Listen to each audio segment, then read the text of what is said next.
I've only been using the DJI Osmo Pocket 3 for a couple weeks and I already love it. Initially, I had no plans to buy this camera, but my fiance, she was seeing a bunch of TikToks and Instagram reels of people using this and it just looks so fun to her. And after enough convincing, I finally decided to just pick it up and I have zero regrets about it.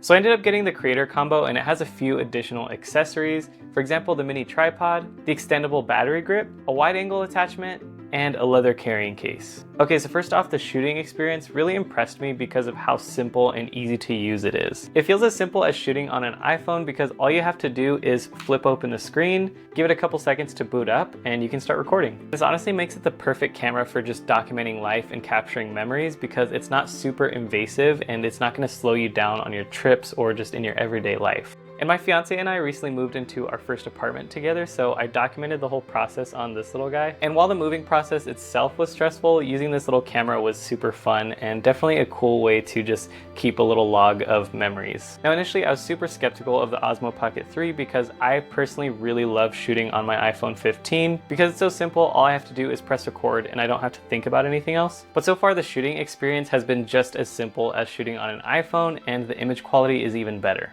And I really like using the D-Log color profile because it gives me much more dynamic range. And the video codec was flexible enough to color grade using Dehancer, which if you are interested in purchasing this film emulation, you can use promo code Victor to get 10% off of your purchase. So while I use the Osmo Pocket 3 just to document everyday life, I also use it to grab a couple shots for my YouTube videos. And now for this talking headshot, we're gonna switch to the Osmo Pocket 3. And as you can tell, I feel like it actually looks pretty good, even when compared to my Sony FX3, which is a much more expensive cinema camera. So I could definitely see myself using this as a professional B cam next to my FX3 in the future. So for my settings, I actually use auto exposure for majority of the time. I manually set my white balance to avoid any issues when color grading.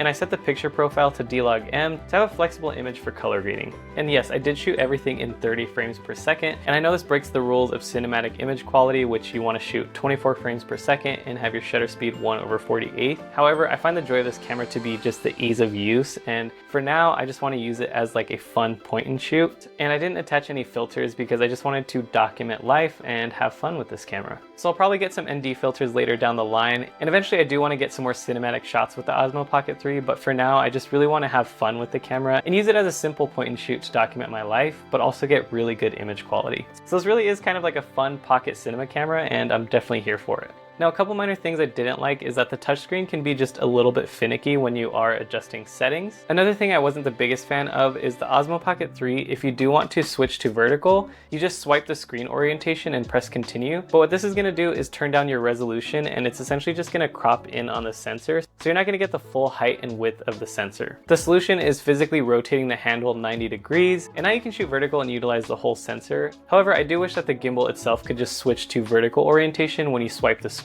Also, I feel like the battery life was actually really amazing, and one cool thing that I really liked is that the Osmo Pocket 3 is USB-C fast charging, which I don't know the exact numbers off the top of my head, but it charges super quick. So overall, I really enjoyed using the DJI Osmo Pocket 3 because it's small, simple, and light enough that it doesn't really get in the way of documenting life and capturing memories, but it still has an elevated video quality that you can use for both fun and for work. And I'm really excited to travel more with this because I never brought my Sony FX3 with me on trips because I know it could get distracting, so I always shot on my iPhone, which I do still love. However, I feel like this is just a notch above mobile quality, so I'm really excited to use it some more. And I know it's such a hyped up camera right now, but after less than a month of using it, I definitely do feel like this little thing is worth the hype. Anyways, that is all for this video. I just want to say a huge thank you for watching. I'll definitely have more DJI Osmo Pocket 3 content coming, so be sure to subscribe if you do want to see that, and I'll see you in the next one. Well, first I was talking about the